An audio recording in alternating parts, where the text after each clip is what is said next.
What's going on, guys? This is Rob, and if you're enjoying the content here on my channel, then make sure you hit the like button and make sure you hit subscribe so you can help decide what direction the content on my channel goes in the foreseeable future. Okay, so picking up with the conclusion of Blackest Night, we're finally here, we're finally done. Something like 10 videos later, we're finally finished with Blackest Night. God, this story is lengthy. Brightest Day is even longer, but the cool thing is that Brightest Day does not have nearly as many interesting tie-ins. So that'll actually be done in probably around like anywhere between 4 to 6 videos. It won't take anywhere near as long. So when it comes to Blackest Night, again, we're basically dealing with the end of everything. We're dealing with the conclusion of the event, which is to say this final battle between the Black Lanterns, as well as all the other Lantern Corps and the superheroes who were trying to stop them. Now, something I want to point out here, because over the course of the Blackest Night series, I've been looking through the comments that you guys have been leaving with like a lot of questions and different things like that. And one of the most common questions that I've seen is if Nekron is like the living embodiment of death in the Green Lantern universe when it comes to the emotional spectrum, then how does DC consolidate that and how do they make that work with like Death of the Endless and different things along those lines? So here's the deal, a little bit of explanation here. When it comes to comic books, you will oftentimes have entities that will represent the same thing. Multiple entities will represent the same thing. Sometimes comic book publishers make an effort to consolidate that and make it make sense, and sometimes they don't. When it comes to the Green Lantern line of stories in DC Comics, when it first launched, it was very much in line with a lot of the DC stuff, but the more popular it became, the more DC began to adopt the mindset, if it works, don't fix it. And so what they ended up doing was basically telling Geoff Johns, do what you want to do. As long as it fits in with the continuity of stories, we don't really care what goes on. And so what ended up happening is he was creating all these different entities and things like that. Nekron is the living embodiment of death. How that reconciles with like Death of the Endless, I don't know. Now the continuity sticklers, this will drive them nuts.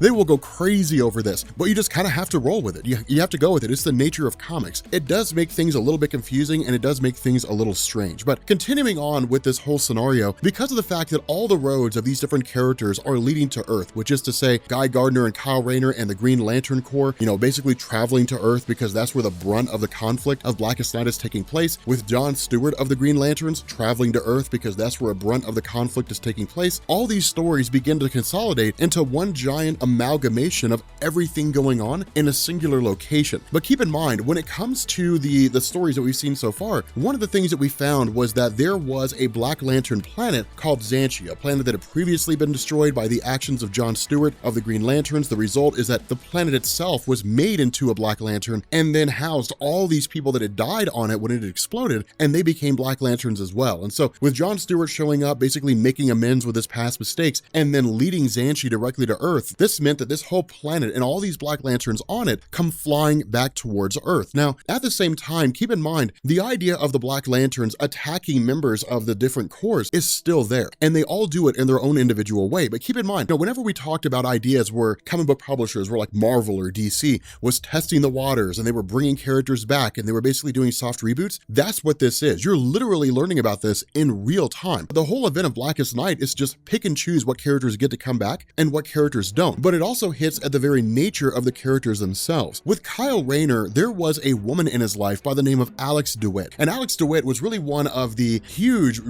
biggest controversial characters out there because of the way in which she died. When it comes to DC, there's a character called Major Force. And Major Force was a guy who was created by Cary Bates and Greg Weisman, I think it was. And so the whole idea was that Major Force was basically a guy who was working for something called the Quorum organization, I think. And this really coincided with the establishment of Kyle Rayner being the Green Lantern. The idea of the Quorum organization, which was just this really clandestine, corrupt aspect of the US government, was to basically get the power of the Green Lantern, but they could not directly challenge Kyle Rayner because of how powerful he was. And so the idea was to demoralize him and have one of two things happen. Either he gives up or they're able to basically just take him out in a moment of weakness. And so what had happened is that under the direction of the Quorum organization, Major Force killed Alex DeWitt, the girlfriend of Kyle Rayner, basically broke every single bone in her body and then crumpled her in a refrigerator. And it was a massive controversy when that happened because it created this archetype that like love interests always just quote unquote end up in refrigerators, women in refrigerators. Kind of a fun fact, one of the writers at the time, Gail Simone, actually launched a website called womeninrefrigerators.com, I think, and that's where that phrase came from. But the whole idea was that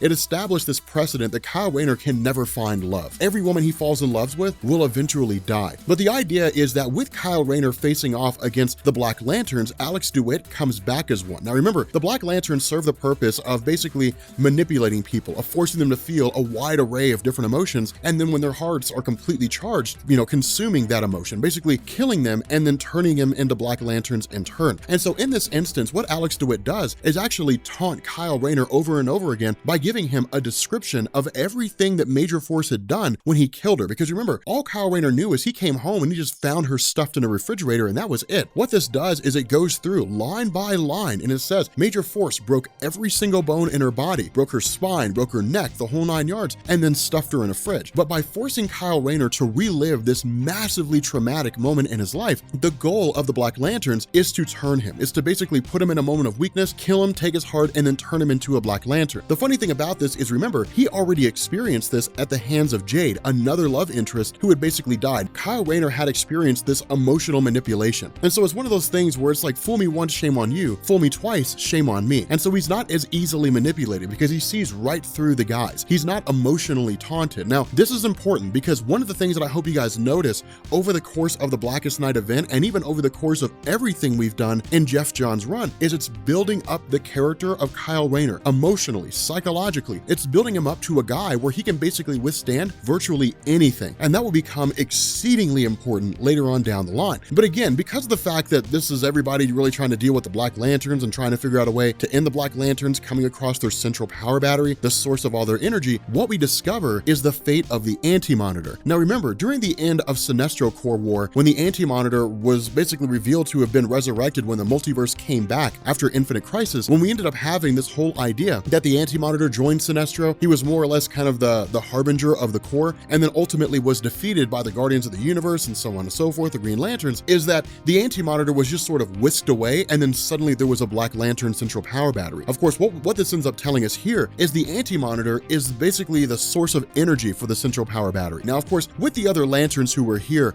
they all do their best to try to take him out. The problem is that the Anti-Monitor is not fully a Black Lantern. And the reason why that matters is because remember, when a person is full on a Black Lantern, a massive shock of just white light can take them out. But because the Anti-Monitor is not fully a Black Lantern yet, that's not enough. You need an insane source of energy, a massive amount of energy to be able to destroy him, along with a huge amount of bright light. And so what they end up doing is they grab the character of Dove. Now, Dove is an interesting concept in DC Comics. Honestly, I don't know that much about her. I know enough to be able to say that she's one of these characters that is that really exists alongside the concept of Hawk and Dove. Originally, it was Don Hall and it was Hank Hall, I think it was. I want to say Hank Hall was Hawk and Don Hall was Dove, but I'm not 100% sure about that. But it's basically this idea that they represent law and order. They represent, war and chaos. I think Hawk represents war and chaos. Dove represents law and order. They're basically two opposing dichotomies that function in unison and essentially are superheroes in a lot of ways. In this story right now, Dawn, the energy that she puts off in terms of this white light, as far as I'm aware, is something that has not been explained. Not at the time that this story is given. I don't know if we ever get an explanation. I'm not 100% sure about that. If we do, Brightest Day would probably be the place where it happens. But the whole idea is that because she lets off this massive amount of light energy, basically this white energy, they put her in like a pod and they shoot her into the brain of the Anti-Monitor. They literally shoot him into his head. Now, it's not enough to destroy him in his entirety. Remember, the Anti-Monitor is just this godly being and he can usually always reconstitute himself. But it does offer a chance for them to grab the Anti-Monitor, try to pull him out, but it doesn't work. He ends up getting yanked back into the Black Lantern central power battery and he continues to be a power source once more. And so again, this is really Geoff Johns sitting down and saying, all right, here are the ways in which to defeat Nekron of the Black Lantern Corps. The Anti-Monitor is not one of them. And so again, this basically brings, Guy Gardner and all those guys directly back to Earth in an attempt to try to take out, Nekron and all the Black Lanterns and all that kind of good stuff. Now, again, in the last video, we had talked about how we saw the emergence of the white light entity, the entity of life, which is to say, somewhere along the line when the multiverse came into existence, when everything was created, the life entity came along with it. Now, this is actually kind of cool because a lot of people looked at this and they said, well, this contradicts everything we know about the origin of the universe. Actually, it doesn't. The origin of the multiverse stays the same. It's still the idea that there was just this hand that came out of the beginning of all things, and that hand spawned the creation of the multiverse and so on and so forth. All this means is that when the multiverse was new, before anything came into existence, when it was basically created but was just a vacant, empty space, the life entity was born. And the life entity, while we don't don't know who made it. We don't know where it came from. The life entity was responsible for the creation of all life that exists on Earth and presumably out in the universe. And so with Thal Sinestro as the host of the life entity at the moment, following its introduction to the fact that he seized hold of it, what it does is it gives us this sort of play-by-play of how everything on Earth unfolded. This sense that when the life entity emerged on Earth, that it gave birth to the first single-celled organisms, and then those single-celled organisms evolved into multi-cell organisms. One of those organisms wanted to live, it wanted to grow, it wanted to continue on, and it gave itself the willpower to do that, and in doing so, became the first entity of the emotional spectrum, the ion whale, the representation of willpower in the Green Lantern mythos in the emotional spectrum. Following this, there were organisms that took off from the sea in order to live on land, fearful of their own extinction. That fear gave way to the existence of parallax. We saw things like love, which gave birth to the predator, the creation of the bull based on rage, the idea that something killed something else out of anger, out of malice for the first time. All these different entities are born from emotion. They're born from the idea that some organism, human or otherwise, felt that emotion for the very first time. And when that emotion was felt for the very first time, then it in turn gave birth to that entity in the emotional spectrum. And so what this means is that it's basically saying all life in the universe originated on Earth. It all started with Earth. And that's where the emotional spectrum came from.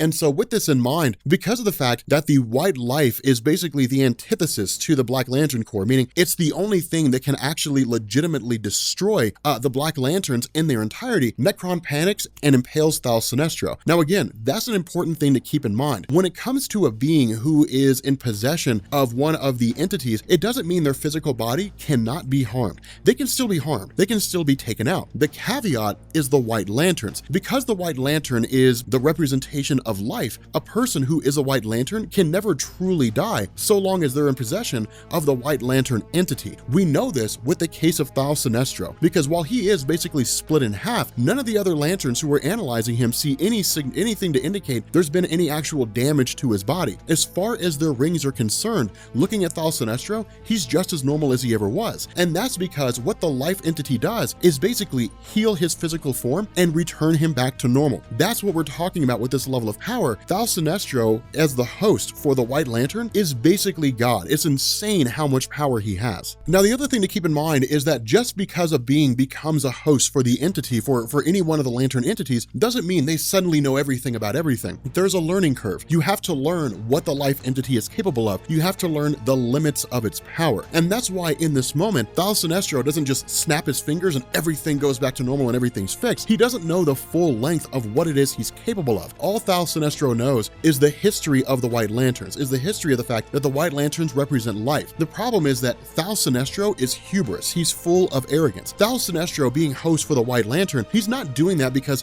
he believes it's the right thing to do. He's doing that because he sees himself as the best of all the Lanterns. And that's always been the downfall of Sinestro. In every single circumstance, whenever Sinestro gained some extreme level of power, his arrogance was always his downfall. Now, his first attempt to take out Nekron is actually pretty successful in the sense that he rips his heart out and totally destroys it. But keep in mind, in the Green Lantern mythos, Nekron is a living embodiment of death, and he's surrounded by Black Lanterns. And so all that ends up happening is he basically just transfers his essence to another Black Lantern, and he's reborn again. He's in effect an immutable, indestructible force, but only under the circumstance that his tether is allowed to remain on Earth. Now, the heroes did not know about this, and we're not discovering this until right now. William Hand is basically the tether of Nekron. Remember, William Hand was a guy who was basically just obsessed with death, that death was the only thing that mattered, that everything dies. And so because he was so obsessed with it, Nekron effectively latched his essence and established William Hand as a tether. And what this means is that so long as William Hand is dead and is a Black Lantern, Nekron will always come back. And so the idea is to basically eliminate William Hand, but killing him won't do any good because he's already dead. He's already a Black Lantern. And so the only thing they can do to remove him from being a tether of Nekron is to actually bring him back to life, is to essentially resurrect him. Now notice this, it's a really cool scenario to unfold here because it's basically all the heroes coming to grips with everything. I mean, for the most part, when you're Barry Allen and you